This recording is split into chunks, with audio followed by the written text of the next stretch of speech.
हमारे अतीत कक्षा 8 का इतिहास जो सीटेट के लिए महत्वपूर्ण बिंदु हैं, आज हम उनकी चर्चा करेंगे और वही उसी सीरीज में हम चर्चा करते आगे बढ़ रहे हैं।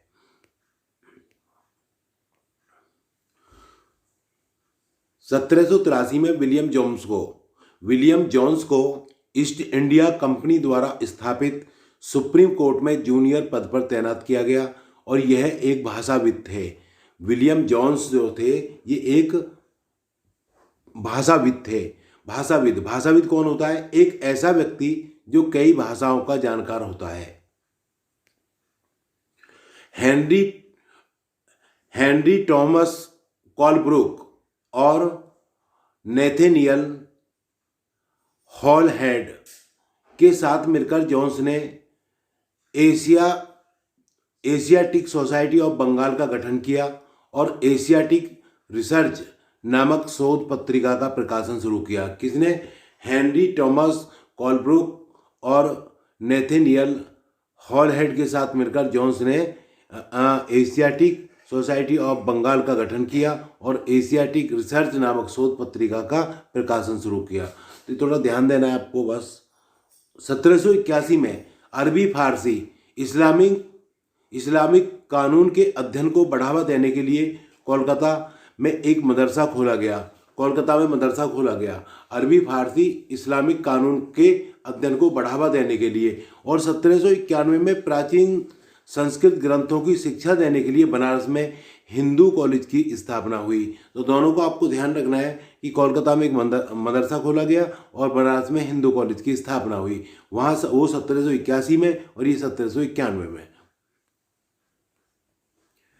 प्राच्यवादियों पर हमला करने वालों में जेम्स मिल और थॉमस बेबिंगटन मैकाले प्रमुख थे। मैकाले का आपने नाम सुना होगा। ये अंग्रेजी शिक्षा का समर्थक था और मैकाले भारत को असभ्य देश मानते थे। मैकाले जो था वो भारत को असभ्य देश मानते थे। मैकाले के अनुसार एक अच्छे यूरोपीय पुस्तकालय का केवल एक खाना ही भारत और अरब के समूचे देसी साहित्य के बराबर है। तो इसने कहा था कि एक अच्छे यूरोपीय पुस्तकालय का केवल एक खाना ही भारत और अरब के समूचे देसी साहित्य के बराबर है। ये बात इसने कही थी। जो लाइब्रेरी में एक खाना होता है वो समूचे भारत और अरब के समूचे देसी साहित्य के बराबर है। 1854 में ईस्ट इंडिया कंपनी के नियंत्रक मंडल के अध्यक्ष चार्ल्स वुड के नाम से जारी किए गए संदेश को वुड का नीति पत्र या वुड डिस्पैच के नाम से जाना जाता है। ठीक है, तो ये वुड का घोषणा पत्र है। और जो वुड थे इन्होंने पहले 1853 में यहाँ बंगाल बिहार में, ठीक है, घोषणा पत्र शुरू किया था, वुड डिस्पैच। 1830 के दशक में स्कॉटलैंड से आए ईसाई प्रचारक विलियम एडम ने बंगाल और बिहार के जिलों का दौरा कर देसी स्कूलों की प्रगति पर रिपोर्ट में कहा, यहाँ शिक्षा का तरीका काफ़ी लचीला है। यानी कि यहाँ पर जो एडम था वो बंगाल और बिहार के जिलों का उसने दौरा किया और देसी स्कूलों की प्रगति पर रिपोर्ट में कहा था यहाँ शिक्षा का जो तरीका है काफ़ी लचीला है। ये पता कर सकते हैं कि ये किसने कहा था कि बंगाल और बिहार का स्कूलों का दौरा करने के बाद में, ठीक है ना, यहाँ शिक्षा का तरीका काफ़ी लचीला है, एडम ने कहा था। महात्मा गांधी, ये आपने सब पढ़े होंगे, मैकाले की रिपोर्ट, वुड का घोषणा पत्र और एडम का, ये सब पढ़े हुए हैं आपके। महात्मा गांधी पश्चिमी शिक्षा के विरुद्ध थे। जो पश्चिमी शिक्षा है इसके विरुद्ध थे महात्मा गांधी ने के अनुसार शिक्षा केवल भारतीय भाषाओं में ही दी जानी चाहिए। शिक्षा में व्यक्ति का सर्वांगीण विकास होना चाहिए। शिक्षा से व्यक्ति का सर्वांगीण विकास होना चाहिए। और महात्मा गांधी ने कहा भी था, शिक्षा से मेरा अभिप्राय बालक हो या व्यक्ति हो, बालक या व्यक्ति के शारीरिक, मानसिक यानी कि बौद्धिक और मतलब शरीर यानी कि ऑलराउंड डेवलपमेंट, सर्वांगीण विकास से है। शरीर का विकास, आत्मा का विकास, मस्तिष्क का विकास, सभी विकास से है। तो इन्होंने यही बात कही है कि शिक्षा से व्यक्ति का सर्वांगीण विकास होना चाहिए। केवल साक्षरता ही शिक्षा नहीं है, यानी कि साक्षरता ही शिक्षा नहीं है, ये भी गांधी जी ने कहा था। तो साक्षरता का तो मतलब ये हुआ कि सरकार कह भी रही है सभी को साक्षर बनाओ, कोई भी ना रहे, निरक्षर ना रहे, जो नाम लिखना सिखा दिया या साइन करने सिखा दिए, वो साक्षरता होती है। जो गांव में बड़े लोग रह जाते हैं, विद्यालय नहीं जा पाते, तो उनको साक्षर अभियान चलाया जाता है, तो साक्षरता ही शिक्षा नहीं है। वे पश्चिमी सभ्यता और मशीनों व प्रौद्योगिकी के कट्टर आलोचक थे। तो वो पश्चिमी सभ्यता और मशीनों और प्रौद्योगिकी के कट्टर आलोचक थे। रविंद्रनाथ टैगोर भी पश्चिमी शिक्षा के विरुद्ध थे। इन्होंने 1901 में शांति निकेतन की स्थापना की। शांति निकेतन की स्थापना की थी इन्होंने अपने शैक्षिक विचारों के लिए। और मैं आपको एक बात बताऊं, जो टैगोर जी थे, इनके आश्रम में जब बच्चे पढ़ते थे, तो पढ़ते पढ़ते ये वो कहते थे, बच्चे कहते थे गुरुजी दौड़ाऊं, तो ये कहते थे दौड़ाओ, अवश्य दौड़ाओ। तो ये दौड़ने देते थे, क्योंकि इनका मानना था अगर बच्चा शरीर से ठीक रहे तो उसका मस्तिष्क बहुत अच्छा काम करेगा। अगर बच्चे पेड़ पे चढ़ते थे तो ये चढ़ जाने देते थे, अगर बच्चे तालाब में नहाते थे नहाने देते थे। तो शांति निकेतन और ये रविंद्रनाथ टैगोर जो शहर, ये कहते थे बच्चे को शिक्षा शहर के कोलाहल से दूर प्रकृति की गोद में देनी चाहिए। ये जो शहर का कोलाहल है, या चार दीवारी विद्यालय, इसको जेल कहते थे, प्रकृति की गोद में देनी चाहिए, इनका ऐसा कहना था। और कहा क्या किया इन्होंने, टैगोर के अनुसार बचपन का समय अपने आप सीखने का समय होना चाहिए। बचपन का जो समय है अपने आप सीखने का समय होना चाहिए। सृजनात्मक शिक्षा को केवल प्राकृतिक परिवेश में ही प्रोत्साहित किया जा सकता है। यानी कि जो अगर क्रिएट करना है, क्रिएटिविटी है, सृजनात्मक शिक्षा को केवल प्राकृतिक परिवेश में ही प्रोत्साहित किया जा सकता है। ये आधुनिक पश्चिमी सभ्यता और भारतीय परंपरा का सम्मिश्रण चाहते थे। ये आधुनिक पश्चिमी सभ्यता और भारतीय परंपरा का सम्मिश्रण चाहते थे। देखो जी, राजा राम मोहन राय एक समाज सुधारक थे। उन्होंने 1830 में कलकत्ता में ब्रह्मो सभा नामक सुधारवादी संगठन बनाया 1830 में, जिसे बाद में ब्रह्म समाज के नाम से जाना गया। और यह समाज मूर्ति पूजा और बलि के विरुद्ध है। तो अगर ये पता किया जाता है कि मूर्ति पूजा और बलि के विरुद्ध कौन सा समाज था, ब्रह्म समाज था। और इसके मतलब कौन थे संस्थापक, राजा राम मोहन राय थे। इन्होंने सती प्रथा के खिलाफ मुहिम छेड़ी, जिसके फलस्वरूप 1829 में सती प्रथा पर पाबंदी लगा दी गई। ये किसी भी हानिकारक प्रथा को चुनौती देने के लिए प्राचीन धार्मिक ग्रंथों एवं श्लोकों का सहारा लेते थे। यानी कि जब भी इन्हें किसी हानिकारक प्रथा को चुनौती देनी होती थी तो ये प्राचीन धार्मिक ग्रंथों और श्लोकों का सहारा लेते थे। तो देखो, मैं आपको एक बात कहूँगा यहाँ, अगर आप एक बार, हमने जो इन सभी महत्वपूर्ण बिंदुओं को वन लाइनर बनाने का प्रयास किया है, और ये जो कक्षा 6, 7, 8 की आपका सोशल स्टडी है, एनसीईआरटी आधारित है, यहीं से पूरा पेपर मिलता है।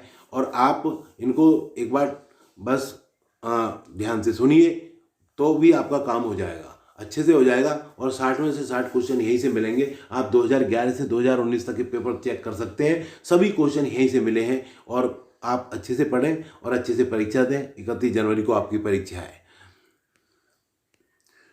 विधवा विवाह के समर्थक। प्रसिद्ध समाज सुधारक ईश्वर चंद्र विद्यासागर के सुझाव से अंग्रेज सरकार ने 1856 में विधवा विवाह के पक्ष में कानून पारित किया।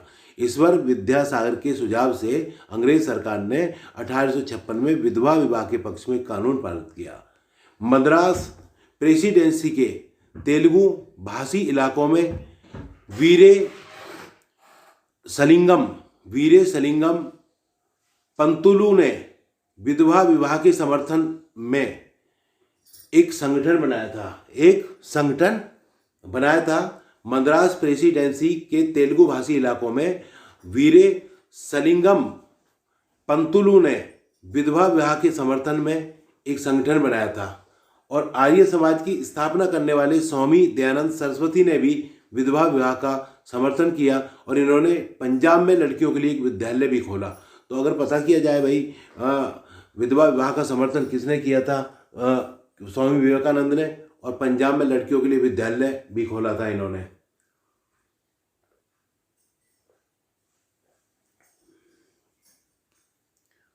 मुमताज अली नामक सुधारक ने कुरान शरीफ की आयतों का हवाला देकर कहा कि महिलाओं को भी शिक्षा का अधिकार मिलना चाहिए। किसने? मुमताज अली नामक सुधारक ने कुरान शरीफ की आयतों का हवाला देकर कहा महिलाओं को भी शिक्षा का अधिकार मिलना चाहिए, और आज महिलाएं शिक्षा प्राप्त कर रही हैं। भोपाल की बेगमों ने अलीगढ़ में लड़कियों के लिए प्राथमिक स्कूल खोला। बेगम रुकैया सखावत हुसैन ने कोलकाता और पटना में मुस्लिम लड़कियों के लिए स्कूल खोले। तो ये पता कर सकते हैं कि भाई भोपाल की बेगमों ने कहाँ लड़कियों के लिए स्कूल खोले, प्राथमिक स्कूल खोला अलीगढ़ में, और बेगम रुकैया सखावत हुसैन ने कोलकाता और पटना में मुस्लिम लड़कियों के लिए स्कूल खोले। पूना में रहने वाली ताराबाई शिंदे ने स्त्री पुरुष तुलना नामक एक किताब प्रकाशित की, जिसमें पुरुषों और महिलाओं के बीच मौजूद सामाजिक फर्कों की आलोचना की गई। तो पूना में रहती थी ताराबाई शिंदे, और इन्होंने स्त्री पुरुष तुलना नामक एक किताब प्रकाशित की, जिसमें पुरुष और महिलाओं के बीच मौजूद सामाजिक फर्कों की इन्होंने आलोचना की थी। तो ये बातें आप एक बार बस देखेंगे, रटने की जरूरत नहीं है, बहुत अच्छे से याद रहेंगी सारी बातें। संस्कृत की महान विद्वान पंडिता रमाबाई का मानना था कि हिंदू धर्म महिलाओं का दमन करता है। उन्होंने पुणे में एक विधवा गृह की स्थापना की, जहां ससुराल वालों के हाथों अत्याचार झेल रही महिलाओं को पनाह दी जाती थी। तो संस्कृत की महान विद्वान पंडिता रमाबाई थी ये, और हिंदू धर्म महिलाओं का दमन करता है ऐसा इन्होंने कहा था। उन्होंने पुणे में एक विधवा गृह की स्थापना की थी, और जहां ससुराल वालों के हाथों अत्याचार झेल रही महिलाओं को पनाह दी जाती थी। प्रार्थना समाज भक्ति परंपरा का समर्थक था, जिसमें सभी जातियों की समानता पर जोर दिया। प्रार्थना समाज की बात कर रहे हैं। जाति उन्मूलन के लिए काम करने के लिए मुंबई में 1840 में परमहंस मंडली का गठन किया गया।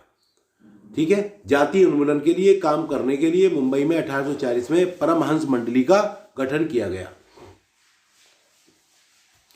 आंध्र प्रदेश में मदिगा एक महत्वपूर्ण अछूत जाति थी। वे पशुओं के शवों को साफ करने, चमड़ा तैयार करने और चप्पल जूते सीने में माहिर थे। मदिगा, आंध्र प्रदेश में मदिगा एक अछूत जनजाति थी। वो पशुओं के शवों को साफ करने और चमड़ा तैयार करने और चप्पल जूते सीने में माहिर थे। मध्य प्रदेश में सतनामी आंदोलन की शुरुआत घासीदास ने की।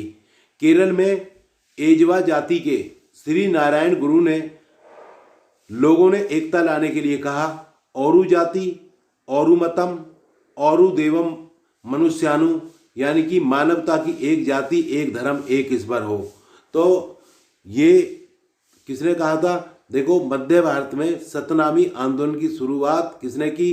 घासीदास ने की।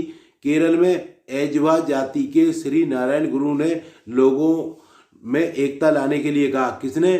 श्री नारायण गुरु ने। एजवा जाति के थे केरल में। तो पता होना चाहिए आपको, औरु जाति, औरु मतम, औरु देवम मनुष्यानु, मानवता की एक जाति, एक धर्म, एक ईश्वर हो। तो श्री नारायण गुरु ने लोगों में एकता लाने के लिए ये बात कही थी। निम्न जाति नेताओं में ज्योतिराव फूले सबसे मुखर नेताओं में से थे, और 1827 में जन्मे ज्योतिराव फूले ने ईसाई प्रचारकों द्वारा खोले गए स्कूलों में शिक्षा पाई थी।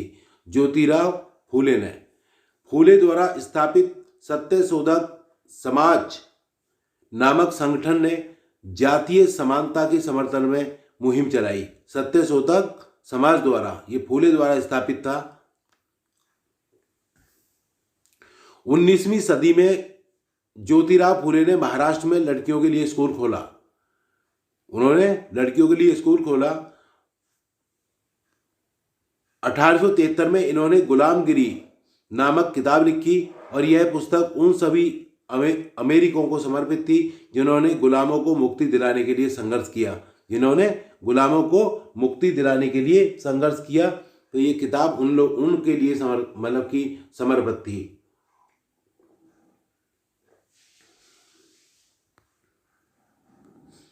जाति सुधार आंदोलन 20वीं सदी में पश्चिमी भारत में डॉक्टर भीमराव अंबेडकर और रामास्वामी नायकर जैसे महान दलित नेताओं के नेतृत्व में चला। जाति सुधार आंदोलन 20वीं शताब्दी में डॉक्टर भीमराव अंबेडकर और रामास्वामी नायकर जैसे महान दलित नेताओं के नेतृत्व में चला।